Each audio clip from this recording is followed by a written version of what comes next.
Oh yeah, and it looks like we're gonna have a good time. Got a Mountain Dew and a tub of Vaseline there. Shoot, yeah.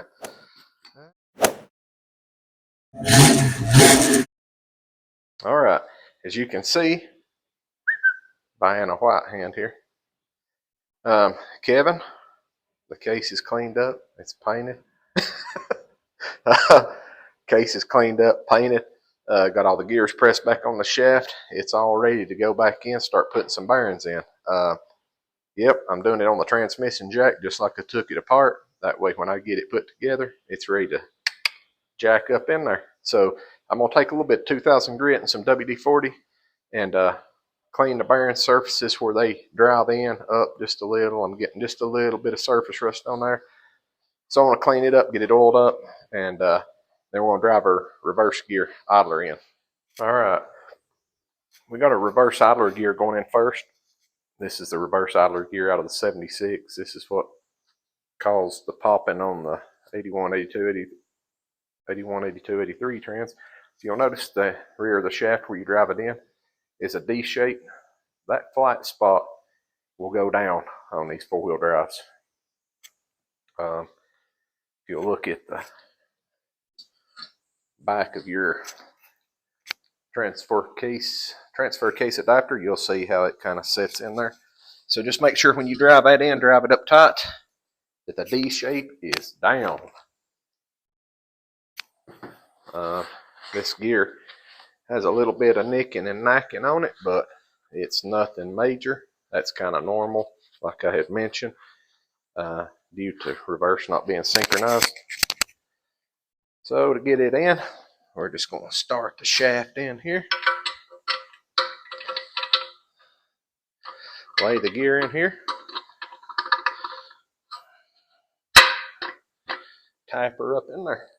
Tap, tap, tap the roof.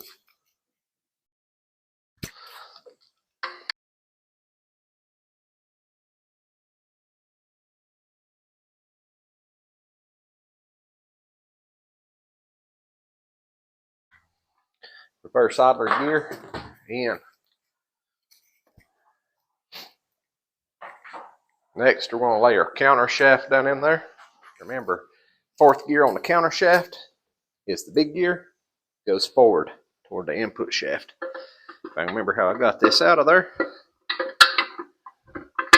we're just going to set it as far down in the bottom as it'll go. Kind of keep it out of the way of our main shaft. So next up is going to be the main shaft. I'm going to go ahead and get it laid in there. Then we're going to come back to the input shaft, get the needle bearings and the oil slinger on it. This transmission's getting heavy.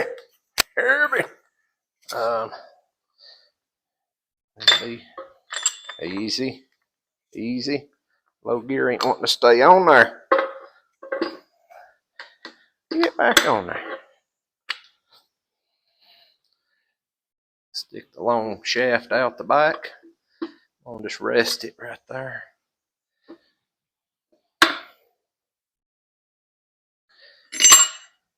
Thrust washer. Be careful and do not mash your fingers in here. All right. Main shaft laying down in there.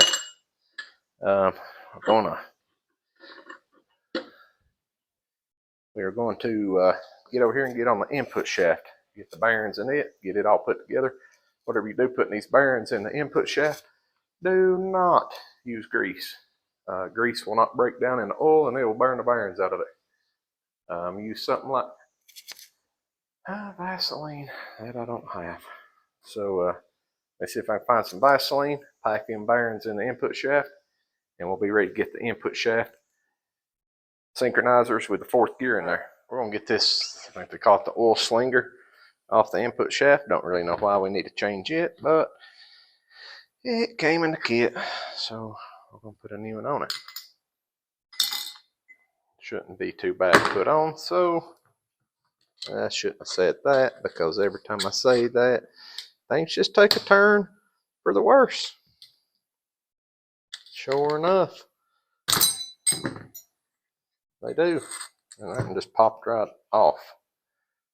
So there's the old one. Wipe this off a little. Get the new one slid up on there. So we get it on there, we'll pack the needle bearings with Vaseline in the back and get the shaft in there. Get her in. Pop it in there. Slide it right in.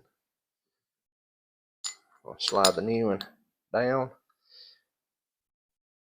over, right like this. That thing's going to be a pain. Yeah, what'd I tell you? What'd I tell you? I shouldn't have said nothing. I don't know if one of my sleeves will fit over that or not. Maybe one of my press sleeves will kind of. Oh, yeah. Yeah, buddy. See if we can tack her on there.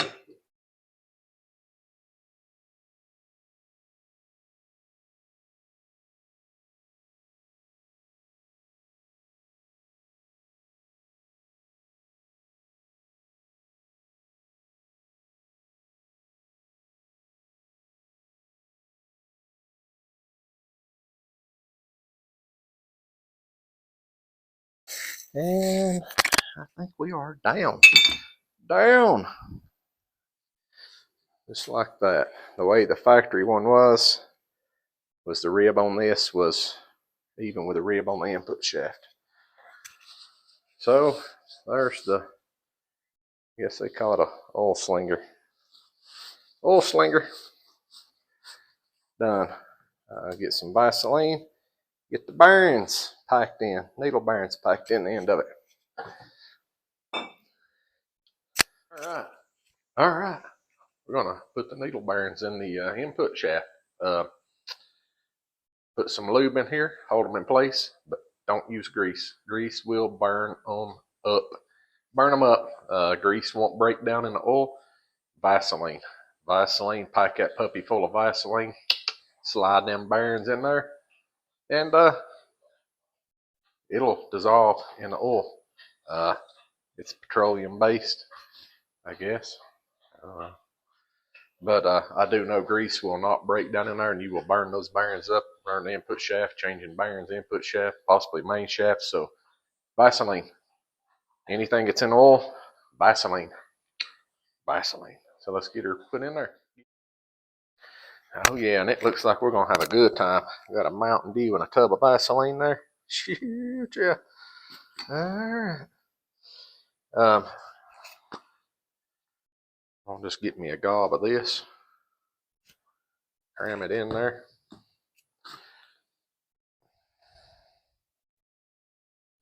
Worst thing with Vaseline in the summertime, trying to do this, yeah, they don't want to stay in place. It'll start melting away with the heat. That's why a lot of people use grease, but trust me, grease, do not use grease. Don't use grease. Don't use grease. If you've ever had to do these on a U-joint, you don't know how fun this is. Fun, fun, fun, till daddy takes a T-bird away.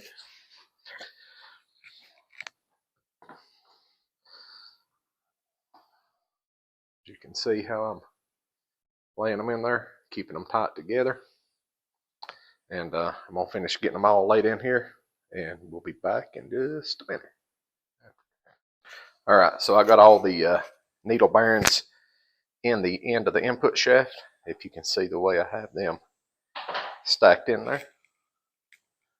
And we are ready to put the synchronizer on it and slap it together. So I'm going to oil it up a little bit, throw it in there. Throw it in there. We'll have both shafts in. Done. Just ready to put the bearings in the case. We'll be about ready to tighten, button this puppy up. So I'm going to put a little bit of Earl on them, on my synchros. Like I said, I don't have any assembly lube. I meant to get some every time I go to the store or to town, every time I'm coming home from work. And yeah, I can't remember nothing. Can't remember nothing.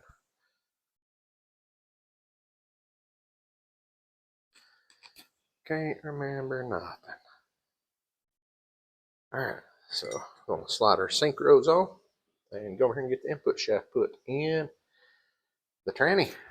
Get her in the tranny.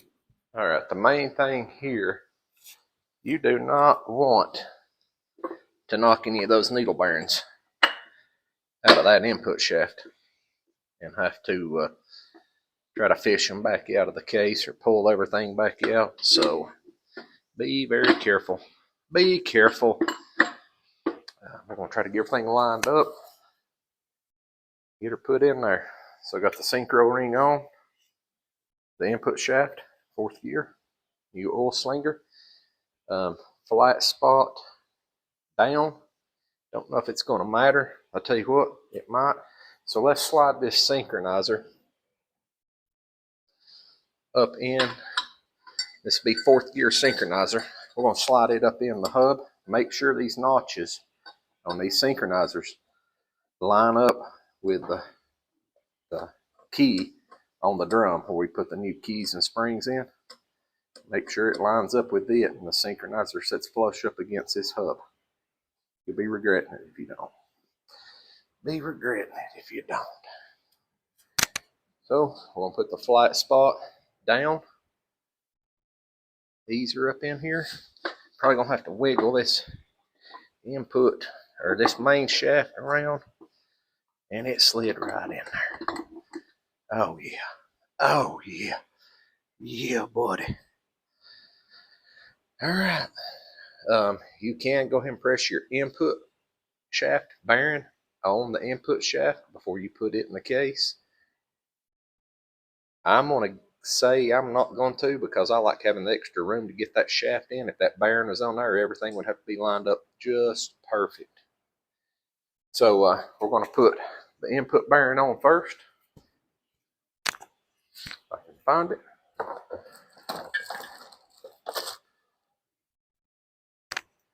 I'm also going to put just a little bit of Earl down around the rollers on it, just so it ain't starving when it first spins. They don't want it running, nothing running dry on it. Put a little bit of GL4 gear oil down in it. I know you can't see me, but I am. I am.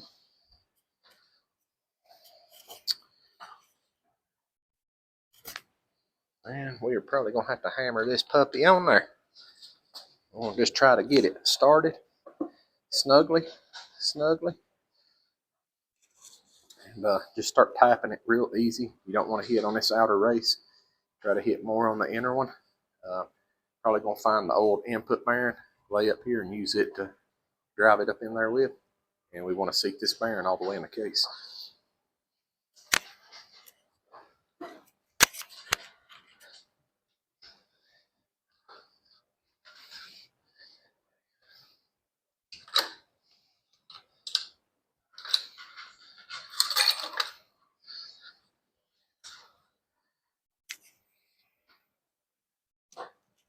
I'll take the old input bearing. Just little love taps. Little love taps. Love tap, baby, love tap. Love tap. These are not really a press fit.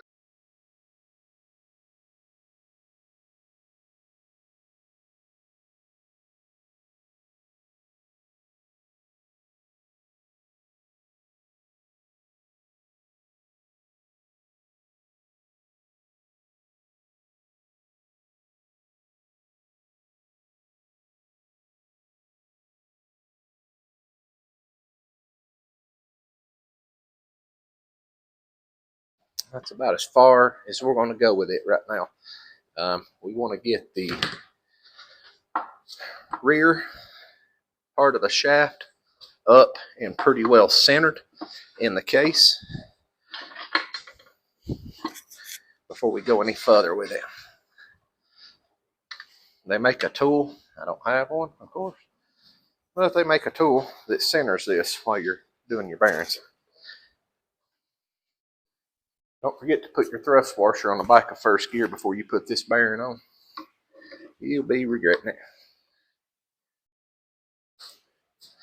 So I'm gonna just try to get it up here, start it, get it started. That way it kind of lines all the main shaft up.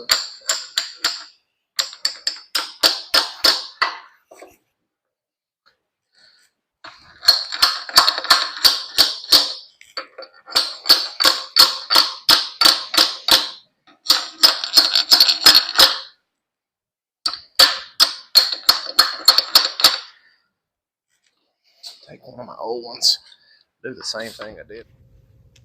All right, I didn't realize my phone ran out of storage space and just quit filming. I took my sleeves that I use for my bushings.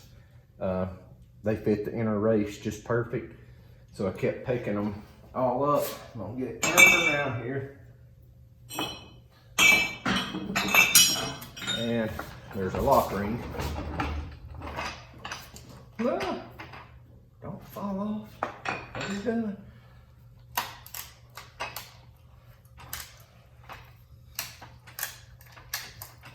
I don't think you're hitting the floor. Oh my God, what happened? Something came loose. Something came loose.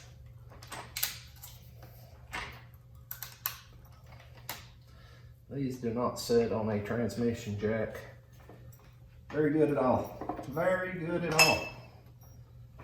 Tilt this down.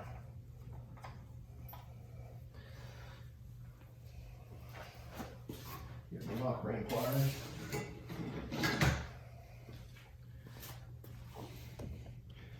All right, so I got the front bearing up on the input shaft. If you have the centering tool to center this shaft in it, it would help a lot, but I don't have one, so I'm just gonna drive them in. I'm gonna take our lock ring pliers, put your input shaft lock ring, and you wanna make sure that one's seated good. And I believe it did, but I ain't 100% sure. So I'm gonna get a screwdriver, spin it around a lick or two, kind of just make sure it's in the groove good.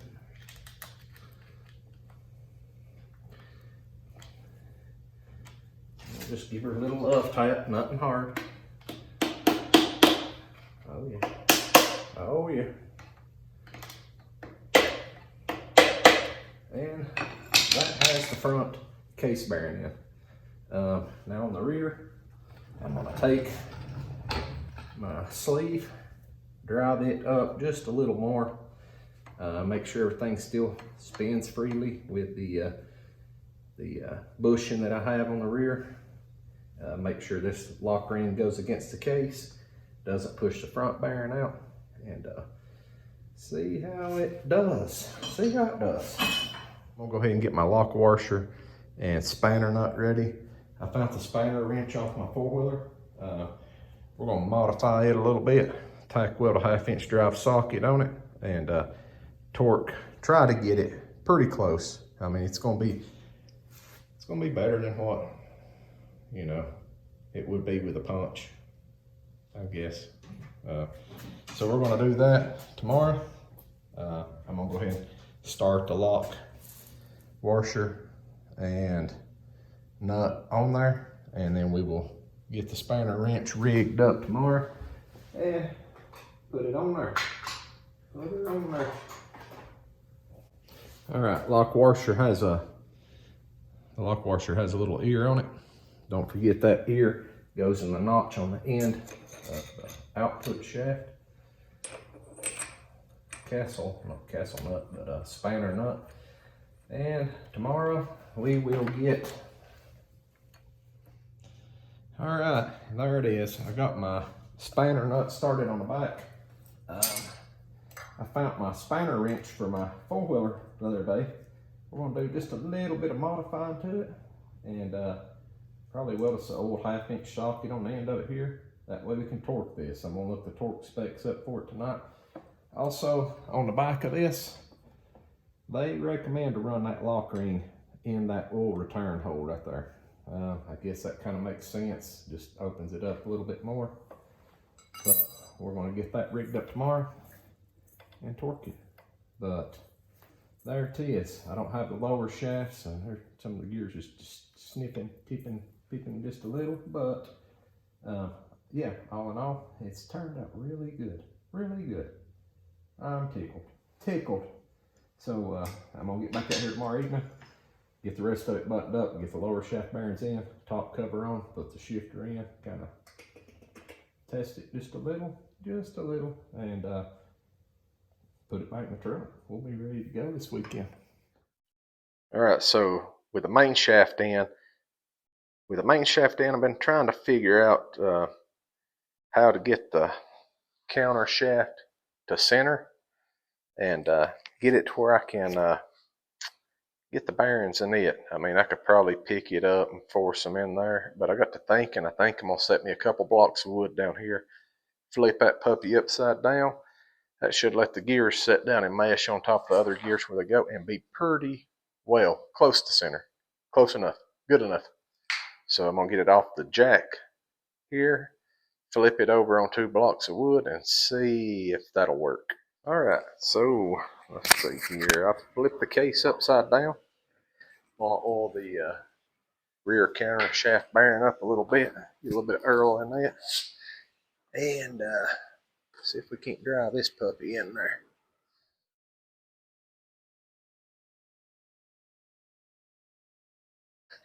Give a little tap-a-roo. Tap her on in there, maybe.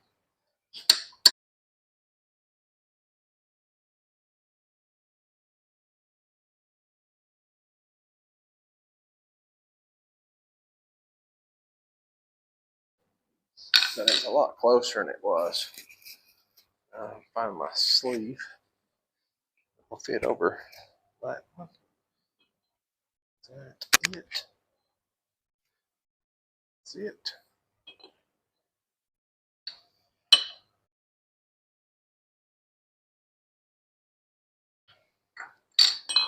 So there's the rear one in.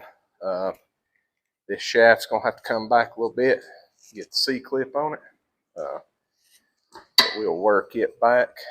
Just I'm gonna go ahead and get the front bearing put in. I'm using the old 76 case, so it's going to take the bigger bearing. I kind of like that about it, but I do not like the fact of how hard it is to get out of this case compared to the newer style case.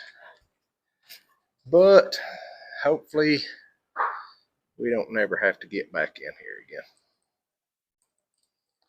So I'm going to lighten up just a little bit, give it a little tap, get it started up in there on the shaft.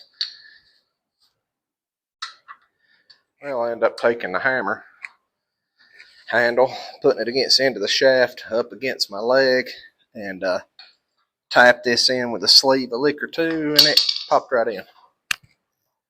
So there is a big, this is the worst C-clip to get on and off. It is a big heavy C-clip, goes on the back of this shaft. I can find it. This was the reason I went and got the lock ring pliers, was for this one C-clip. And you want to make sure you don't get it distorted, or make sure it's seated in there really good too. So wish us luck.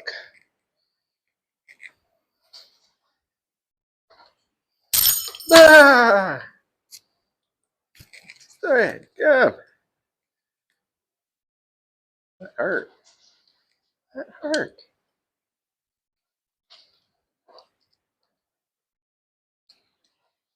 We almost had it too.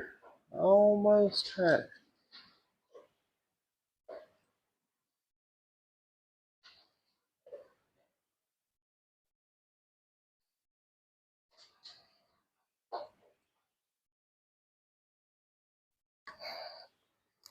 Ah, ah. Stay. Stay. Stay. We got it up on there. Let me take a screwdriver.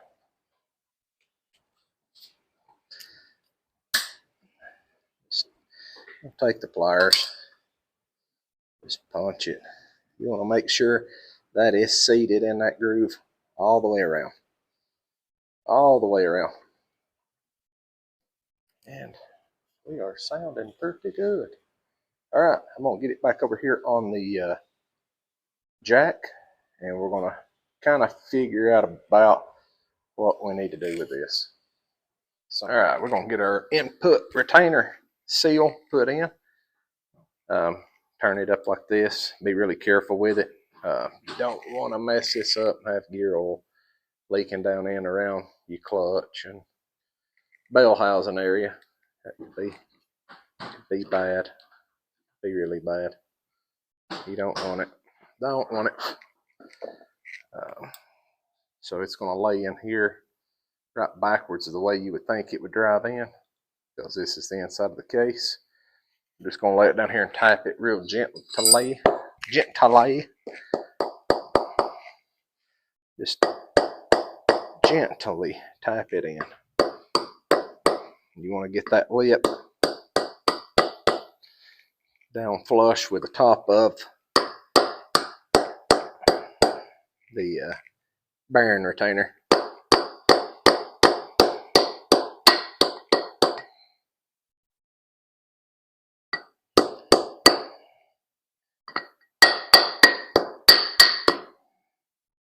And we look like we are all the way down, all the way around.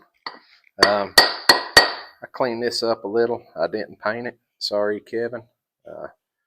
But it's going to be in the bell housing. You're never going to see it. So I'm going to oil this up just a little, get our gasket put on. We'll be ready to roll. Ready to roll. Ready. Well, that's scary. I had a razor blade somewhere and I don't know what I've done with it. All right then. All right. We're going to turn this notch in this snap ring down all the way to the bottom, down to the return hole spot right here. Right there. Don't forget the notch in the case here. Line that up, make sure that goes down.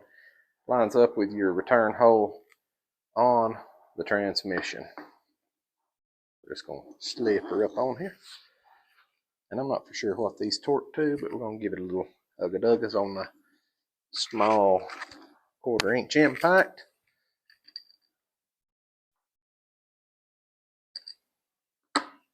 Easy, easy.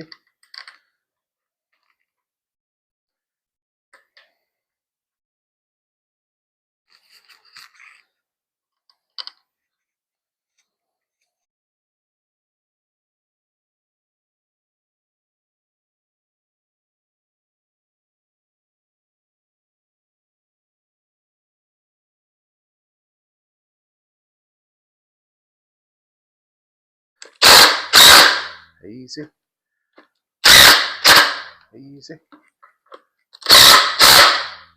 Easy. Easy. Easy. All right, we're getting there. We're about to get her all back together. About to get it all back together. I'm ready. Ready. All right, the front counter shaft bearing retainer plate. Just 4 flathead screws. Go ahead and set it up here. Let me get one started through it.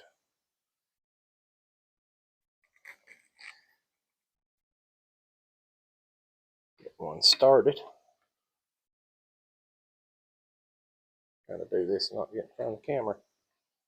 You know what? Oh, if you can't put 4 screws in, no, I'm kidding. You need to never say you can't do nothing.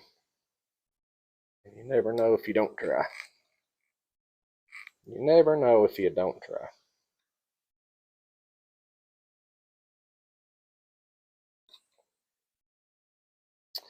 I don't know what these torque to, but hand tight. Hand tight. Tight is not, maybe not, well, whatever you can get them to. Just make sure you tighten them up. You don't want this one leaking either. It'll leak into the bell housing also. Getting gear oil all on the clutch. making a mess out of everything. I'll find me a little bit wider flathead screwdriver, and that'll have the front of the transmission tidied up. We're going to turn it around in a minute, put the rear transfer case adapter on it, and we'll be ready to put it in the truck.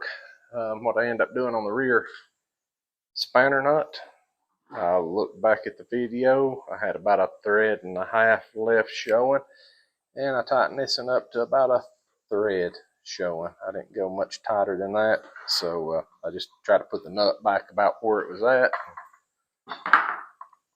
Everything seems to be in good shape, so we'll get it spun around here and get the transfer case adapter on and work. All right, so I got the transfer case adapter bolted on the back, put the gasket on there, fix and put the top cover on. This reverse gear, you are going to want it sitting about right there. That shift fork comes right up by first gear, and when it is out of reverse, this gear's back. So that shift fork is down around and it will not come up. So what you're going to want to do, put this about halfway into reverse, about right there. You'll notice the gears on the reverse idler is just starting to mesh in with the reverse driven gear, and where the shift fork rides, you want it right in front of first gear.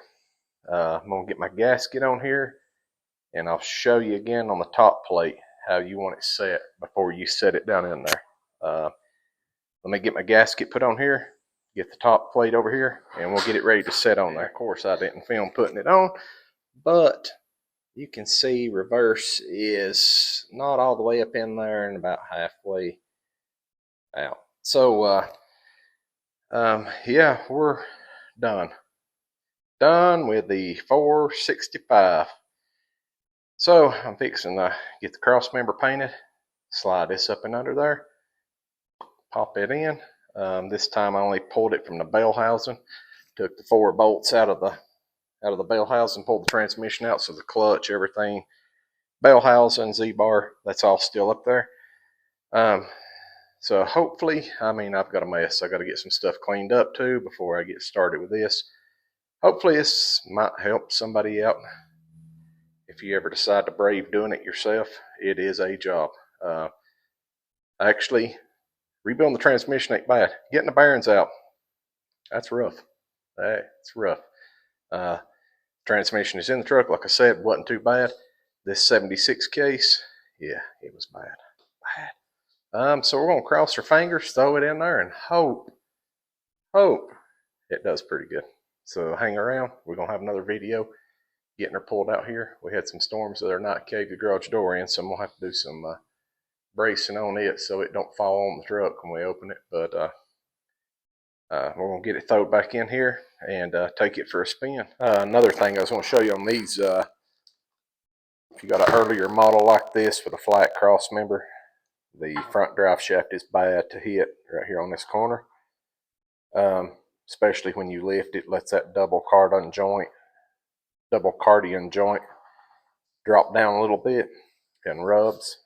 You'd probably want to go more than this if you went off road a lot, but this one's probably going to be a pavement princess. So what I do, just slice a little, cut about I think I cut about a quarter, 5/16 out after I sliced it.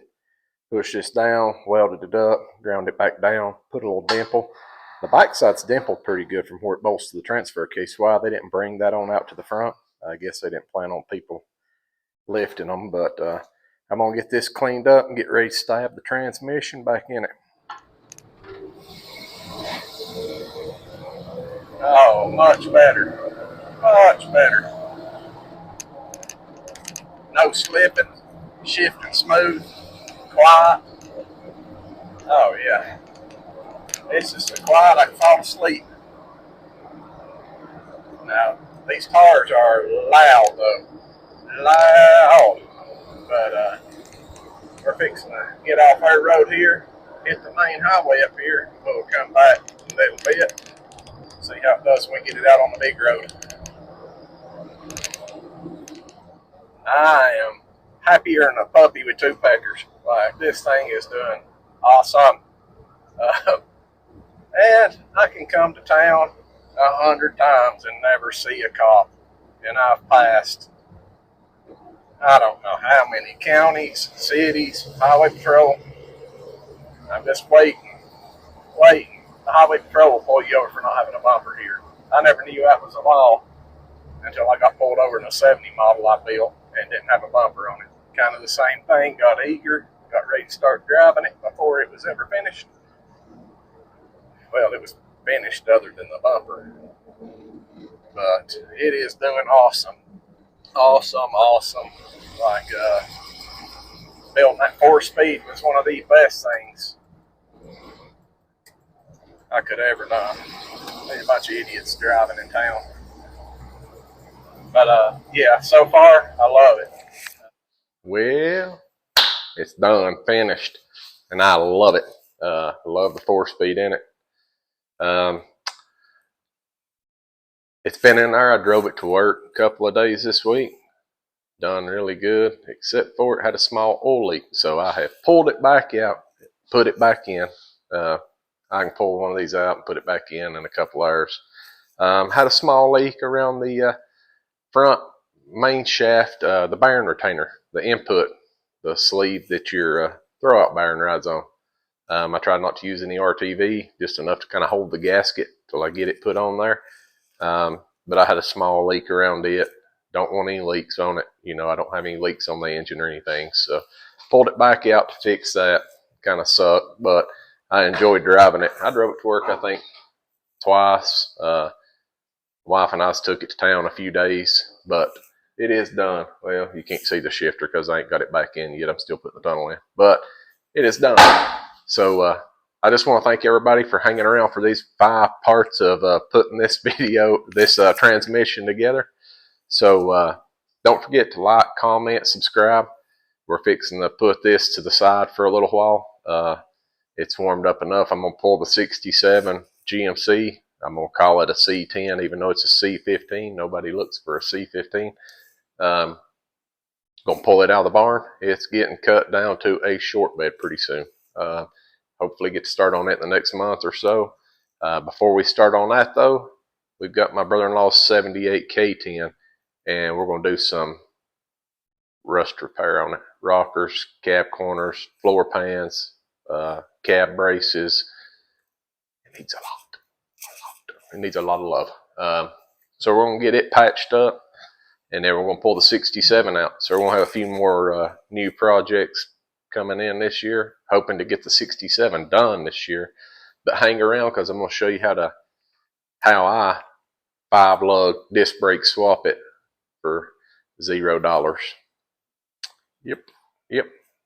And you can too if you can run across the deal and wheel and deal the way I was able to. So don't forget, like, comment, subscribe, hang around. 67 is going to be a pretty cool project. It ain't going to get a lot of body work. I'm going to build it to drive. Plan on driving it most of the time, maybe, if it does good. So hang around. We're going to do another video of this one, actual driving down the road video, maybe.